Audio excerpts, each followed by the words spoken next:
नमो उवच्छायाणं नमो लोये सवसाहुणम् ऐसो पञ्चनमुक्कारो सव्वपावपणासनो मङ्गलानं च सव्वेसिं परमं हवै मङ्गलम्। समिति ट्रस्ट के तत्वावधान में परिवार प्रबोधन कार्यशाला का आयोजन हो रहा है। आज हम चर्चा करेंगे अणुव्रत के आलोक में सुखी परिवार। परिवार किसे कहते हैं? बंधुओं, परिवार वह प्यार भरा नीड़ है जहां दिन भर से थके हारे पंछी को विश्राम मिलता है। परिवार वह रसमयी धरती है जहां पर हर बीज को फलने और फूलने का समान अवसर मिलता है। परिवार वह स्वयंभू संस्था है जहां पर कोई छोटा बड़ा नहीं होता, बल्कि हर व्यक्ति को विकास के समान अवसर उपलब्ध होते हैं। परिवार वह इकाई है जहां एक ही छत के नीचे विभिन्न विचारधारा वाले लोग रहते हैं।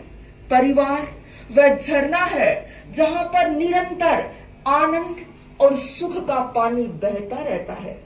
बंधु, हर व्यक्ति परिवार से जुड़ा हुआ है और हर व्यक्ति का दायित्व है कि वह अपने परिवार को खुशहाल रखने का काम करे।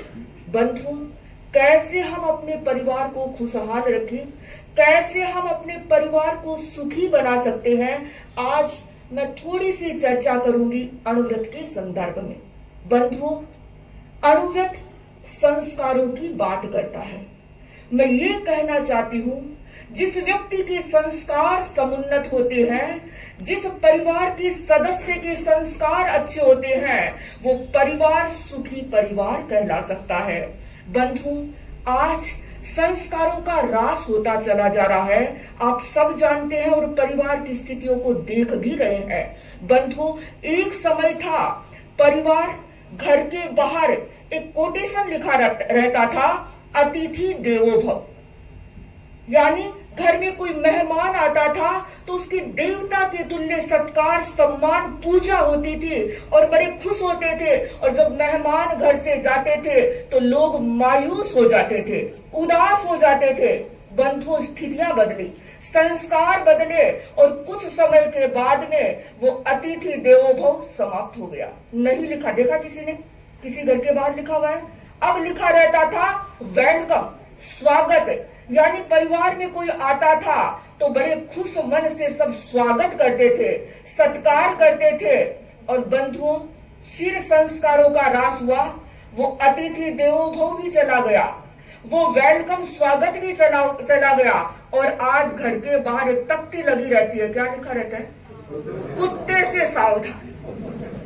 बंधुओं, अतिथि देवो भव, वेलकम, और आज न अतिथि देवो भव है न वेलकम स्वागत है। आज तो बहुत हम भी घरों में जाते हैं, लिखा रहता है कुत्ते से सावधान। बंधुओं, सोचिए, क्या हमारे संस्कार हैं ऐसे? हमारे संस्कार अतिथि देवो भव के रहे हैं। और बंधुओं, जिस घर परिवार का सदस्य संस्कारवान होगा वही महान व्यक्तित्व का मालिक बन सकता है। बंधुओं, अगर आप अच्छे कपड़े पहन लेंगे, अच्छे बोल लेंगे, उससे आपके व्यक्तित्व की गणना नहीं हो सकती। महान व्यक्ति संस्कारों से ही बन सकता है। स्वामी विवेकानंद के पास अमेरिका का एक व्यक्ति आया और उस व्यक्ति ने कहा, स्वामी जी, मैं उस व्यक्तित्व के दर्शन करना चाहता हूं जिसने आप जैसे व्यक्तित्व को तैयार किया है। स्वामी विवेकानंद ने कहा, बहुत अच्छा, मुझे तैयार करने वाले मेरे गुरु हैं, तो आप मेरे गुरु के पास रामकृष्ण परमहंस के पास चलिए, लेकिन वो अमेरिका नहीं आएंगे, आपको हिंदुस्तान कोलकाता वेलूर मठ जाना पड़ेगा। और कहते हैं वो व्यक्ति वेलूर मठ आया और रामकृष्ण परमहंस पूजा की थाली लेकर जनेऊ धारण किए हुए थे, लंगोट पहने हुए थे, मां काली के मंदिर में जा रहे थे। और स्वामी विवेकानंद ने दूर से कहा कि भैया देखो वो है मेरे गुरु। और बंधु उस व्यक्ति ने जैसे ही रामकृष्ण परमहंस के वो कपड़े देखे, नाक भौं सिकोड़ते हुए कहा, स्वामी जी वो है आपका गुरु जिसे कपड़े पहनना नहीं आता। और बंधुओं उस वक्त विवेकानंद ने कहा, भैया तुम्हारे देश में एक सभ्य व्यक्ति का निर्माण दर्जी करता है। यानी तुम कपड़ों से आकलन कर रहे हो कि वो व्यक्ति कैसा है, कि तुम्हारे देश में एक सभ्य व्यक्ति का निर्माण दर्जी करता है, लेकिन हमारे देश में एक सभ्य व्यक्ति का निर्माण संस्कार करते हैं। बंधुओं सचमुच महान व्यक्ति वही बन सकता है जिसके भीतर संस्कार होते हैं, और वही परिवार सुखी रह सकता है जो संस्कारवान है। और बंधु आगे चलो, सुखी परिवार वह होता है जिस परिवार के सदस्य संयम का जीवन जीते हैं।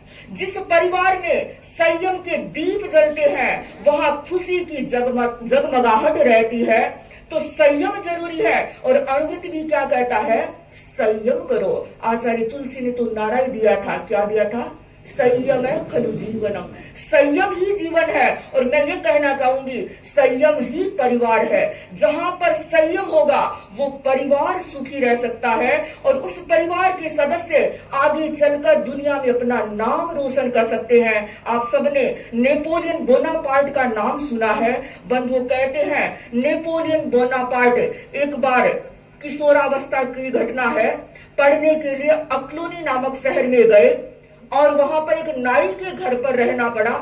बोनापार्ट आकर्षक व्यक्तित्व के युवक थे, और जो नाई की स्त्री थी वो बोनापार्ट पर मुग्ध हो गई और उन्हें अपनी तरफ आकर्षित करने का प्रयास करती रहती थी।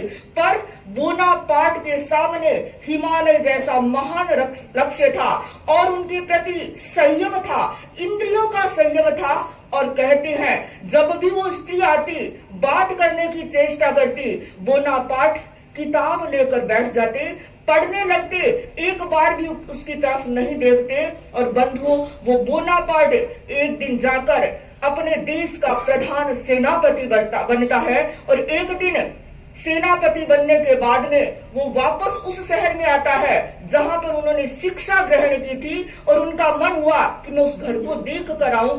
बंधु बोनापार्ट उस घर में गए।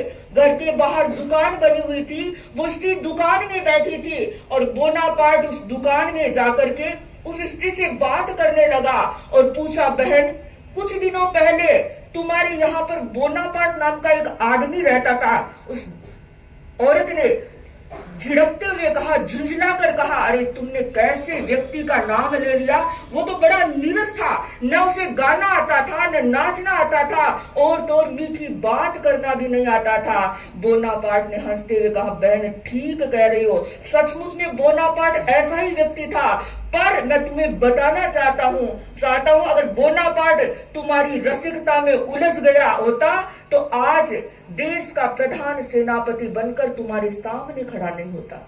बंधु सचमुच में जिस व्यक्ति के भीतर संयम होता है वही व्यक्ति आगे जाकर महान बन सकता है। तो जरूरत है हम ऐसे परिवार का निर्माण करें जो संस्कारवान हो, हम ऐसे परिवार का निर्माण करें जहां पर संयम के संस्कार हो। और बंधुओं आप सबके पास में दो चीज है, एक दिमाग है और एक दिल है। आप जब घर से बाहर जाओ तो दिमाग लेकर जाना, क्योंकि घर के बाहर बाजार होता है, लेकिन जब घर में आओ तो दिमाग नहीं दिल लेकर आना। वह घर नहीं आपका परिवार है, तभी आप सुखी परिवार बना सकते हैं। ओम अरहम ओम।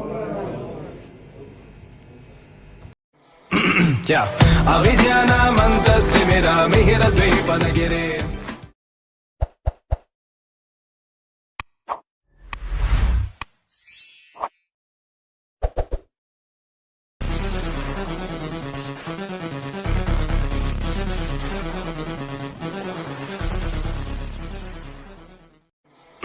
क्या अविद्यानामन्तस्तिमिरामिहिरद्वीपनगिरे।